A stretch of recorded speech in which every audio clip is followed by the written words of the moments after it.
All right, good morning, everybody. How are you all doing? That's it. That's it. Wellness is the goal. And so, as you hear me talk today, that's exactly what I will be targeting: how to feel well in relationship with others and in relationship with yourself. That's it. That's exactly it. So, my name is Dr. Olga Bielik, and I am the first author of Deliberate Practice in Interpersonal Psychotherapy. Before I move any further, I would like to acknowledge my co-authors. Here we are in all our glory. We have me, Dr. Bielik, we have Dr. Schultz, we have Dr. Failhurst, and we have Dr. Stewart. And then I would like to acknowledge two of our editors who just were holding us through the entire process, as you would imagine, from the beginning to an end. God bless all of us, and them in particular. So Dr. Vaz and Dr. Rose Manhire. So with that, I do want to start by just stepping back and thinking about why IPT. And interpersonal psychotherapy, I think, overlaps and represents really well who we are as human beings. Who are we? Well, I think at the core, we're relational people. We're relational just humans. So what does that mean? Relationships matter to us. That which matters to us does what? It impacts us. Let's think about that. So this morning you all woke up. What was the best thing that ever happened to you? I woke up to a text message from my wife and my kids saying, hey, we're not here with you. Hope your day goes well. And I'm like, wow, that's really nice. Then I rode in the elevator and I had a very nice encounter. Did it change my life? No, but did it enhance my mood? Yes. And if we have encounters that makes us feel better and makes us feel well, what does it do? It actually adds to our resources. So when the life comes with life demands, we don't only survive, we thrive. Feeling well is the goal. So on the other hand, what else do we have? Well, if we have consistently negative impact from our relationship, when the interpersonal nature of the distress is consistently present, it's going to impact our mood negatively. You have negative impact on the mood day after day, day after day. What do we have? It translates itself into, the mood translates into symptomatology, yes? Then symptomatology lingers around, tries to look for more, collects more, then it clusters itself in a clusters. And then we have a diagnosis. So what's the mechanism of change in IPT? Well, twofolded. Number one, let's look for that which works already. Let's look for self-efficacy. Let's look for well-being and goodness, which we already have. Let's reinforce the positive interactions and positive communications and social support that we already have. So we consistently rise above. At the same time, not but, and at the same time, let's hold both. Let's also look at that which didn't work. So that what? We can enhance it. We can enhance it and we can lift it up. Everything that we do is not random. I sometimes think, sometimes people say, well, withdrawal is not necessarily good or whatever. Maybe sometimes it's not good. Maybe sometimes it's the best thing you can do is to actually withdraw and protect yourself. So IPT actually has a very nice pathway to understanding how you function in an additive way. I don't want to take away from you anything. I want to acknowledge that it actually is there for a reason. You developed it for a reason. The golden question in APT, how does it work with this person in this particular situation? That is it. And if it doesn't, what can we add? And that's where we go into the skills. So I just said a lot of things here. How in the world do we teach that? All of that, how do we teach that? So this is where we came up with a particular skill set. And we placed it in a deliberate practice where we deliberately, stage by stage, step by step, teach our clinicians, our graduate students how to do things. So we wrote the book, not only from theoretical perspective, but from a very, very practical perspective.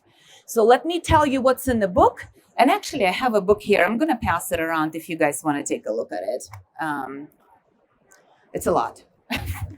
It's a lot of goodness. Huh? All right. So what we did, first of all of us as authors work together. I think I've been practicing IPT close to like 15 years, and I've been in the field licensed for about 20. And what we did, we stepped back and we looked at, well, what are the actual components? What are the skills that the clinician needs to have in order to be effective in implementing interpersonal psychotherapy? So we came up with the list, and then we said, some of those skills are actually could be better understood from the level of the beginner level. Like they're really, really easy to implement.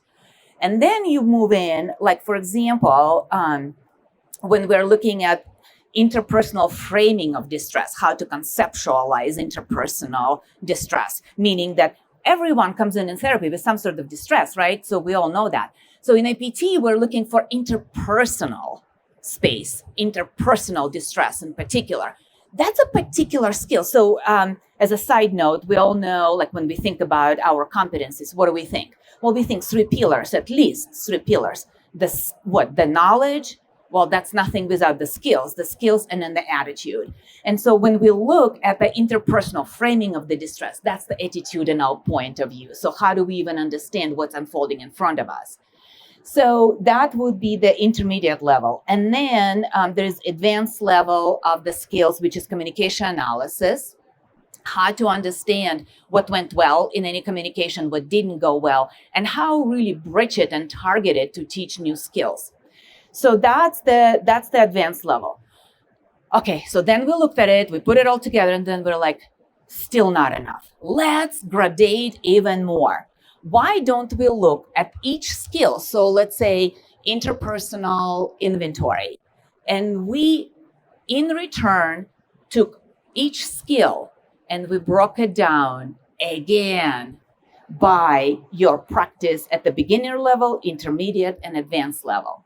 So in this book, each skill is presented at a particular level. And then within that skill, we are teaching you how to master it at the beginner level, intermediate, and advanced level. We didn't stop there either. Oh my God. So then we said, well, we probably need to have really good examples. So for each level, we gave 5 examples of client statements, and guess what? 5 answers. So, and they're distributed in a way where you can practice them first and try it on their own, and then flip the book and see, oh, this could be a potential answer to that. So we did all of that. That's why the book is as thick as it is. And so this is what I just said, that we have all of those offerings for you, that each skill is broken down in each level, and you can progress in learning that. So we also, of course, had a first chapter where it's just an introductory chapter to IPT. We have annotated interpersonal psychotherapy practice session transcript. Let me tell you something. When I was a graduate student, one of the things I really was asking when I was learning something new is, can you show me how it's done? I can read, we all can read. Can I feel how it feels? Can I hear how it's done? And so given that this is a book, this is the best thing we can do. We actually went ahead and just recorded 60-minute session that we did. We just did it. And then we're like, let's translate it. Let's translate it. And what we did, as we annotated that session, we wrote in parentheses when we utilized all of those 10 skills. So if you see it being utilized in that session, you flip back, you're like, how is it done again? Let's look at it. Let's see how it's done. Okay. So what I didn't say yet is that for each skill, we also developed skill criteria. How do you know what criteria do you need to hit? And usually it's between 3 and 4 to actually manifest that particular intervention where intention can hit the impact in terms of the outcomes. So we also have that. You can practice it with each other. So you can do role plays. You can do this with your supervisors, with your trainees. You can also, frankly, do it on your own. So either way is going to work. So we try to make this book work for different contextual learnings. So if any of you are teaching, and I just finished teaching a graduate school on IPT, I utilize my own syllabi here. It's already here. It's already broken down by different weeks, and it's broken down with references and different skills to teach. So everything is already there. Then, of course, references. We also have mock interpersonal psychotherapy sessions. So if you want to take a look at them, like what would be the vignette within which you step in and try to figure out all of those 10 skills, how I can implement them, it's there. Again, broken down by beginner, intermediate, and advanced practices. So if you ask me at the end of the day, what's unique about this book is that this is probably the most practical IPT book out there right now, with specific examples, step by step. There is also an understanding that as you're learning it, you will develop your own style.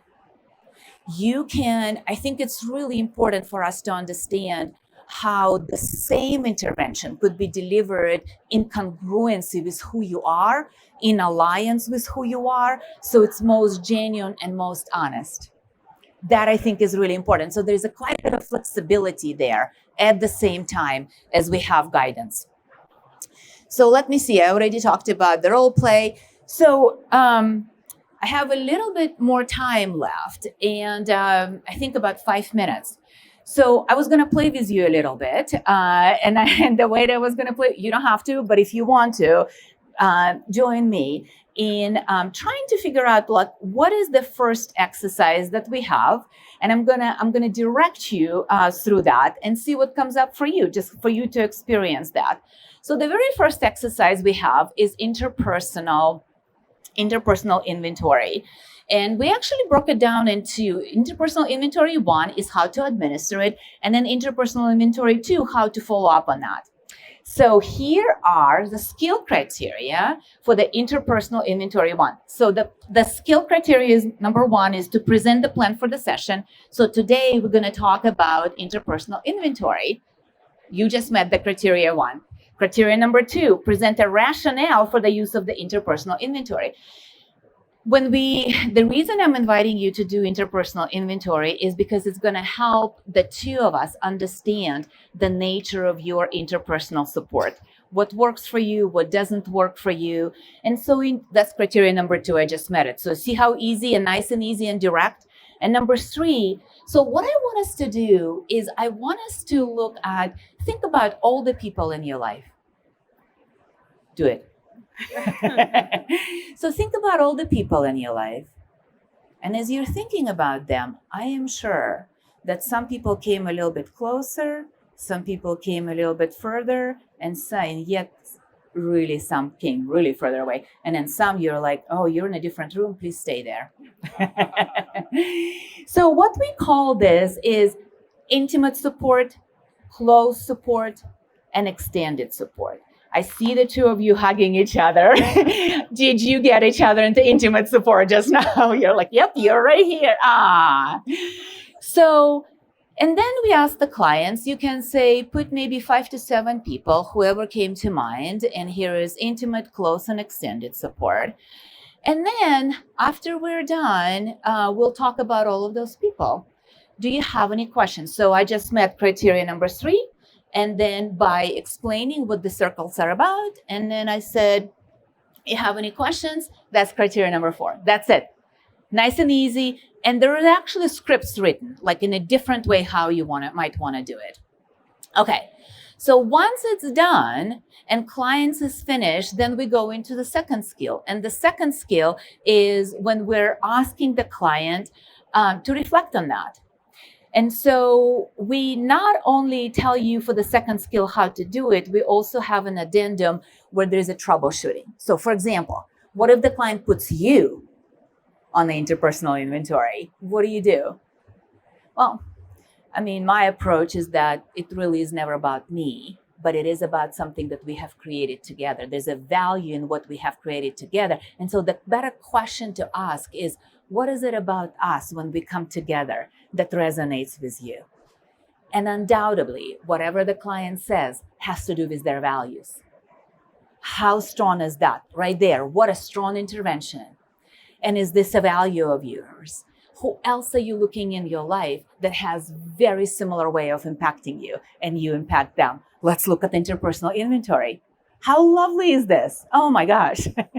And by the way, I actually do this. I don't do it as a technique, but I do ask my doctoral psychology interns to create their own interpersonal professional inventory. Who do you go to? Who are your people? How wonderful is this? So applicability of IPT is not only in the clinical, it's in the professional development, it's in our personal life, it's everywhere. And people ebb and flow. And it behooves us to understand, for example, what differentiates people in intimate support, close support, and then extended support. Yes? So some of the questions you can ask as a follow-up is, out of everybody so think about who came to your mind. And so let me shoot some questions for you. Out of everybody who came to your mind, who understands you the most? Now, who understands you the least? What's the difference between the person who understands you the most and person who understands you the least? And if you really want to hang in there with me and go meta for a minute, what's the difference in you? How are you the same and different when you're with the person who understands you the most and you're with the person who understands you the least? And now we're unfolding our own availability to others, our own availability to ourselves. And frankly, one of the things I love about IPT is a sense of empowerment. That it behooves me to be aware how I am with the person, making myself available, and what are my skills of communication when I want to be known. Which is, isn't it the biggest gift in this life to give somebody a feeling of being felt? And give somebody the feeling of feeling and knowing and be known and feeling understood? Yeah. Let me throw one more question that we ask in our book for the interpersonal inventory, and that is, were there any surprises as you were doing your interpersonal inventory? Meaning, were there any people that you were going to put on a circle and yet they're not there? Oh my goodness. What a valuable answer to that. And the question is, follow-up is not why. The question is, how are you thinking about it that didn't allow them to be on the circle? And then, did you have somebody that you didn't even think was going to be on the circle, and yet here they are? What happened? Whatever happened that allowed them to be on the circle represents 100% client's values, client's interpersonal value. We make our decisions based on our interpersonal values, but we don't think about it a lot. And so making it known to the client actually creates the narrative, creates an understanding. And you know what it brings? Clarity. Clarity will always speed up the process, no matter where you are. Personal, interpersonal, relational, in your work, in your personal life, clarity will always speed up the process. So as we pull self-awareness, we move towards implementing different skills to enhance clients' understanding of themselves and communication with others. So there you go, the snippet of at least one skill, maybe 1.5, because I talked about interpersonal inventory 1 and interpersonal inventory 2. And if you get the book, wait for more stuff there. It is so good. I know I'm totally biased, but I love it. All right. So let me see if there's anything else I wanted to. So if any of you want to have this PowerPoint, I think I can give it to you. I'm happy to do so. This is a script. This is just an example of intermediate level clinical state client statements at some point for the interpersonal inventory, like how challenging could clients be, and then also advanced level client statements. And then remember, for everything that we ask, for every problem that we cite in a book, there is an answer. There is an answer. And I really want you to remember that that answer is so flexible. Just because I use this word or that word, it doesn't matter. Use your own words. Use your own way of making it your own. Okay. You can buy our books everywhere. I think APA website, Amazon is there. Sample chapter is actually available on Amazon. Here's my contact information.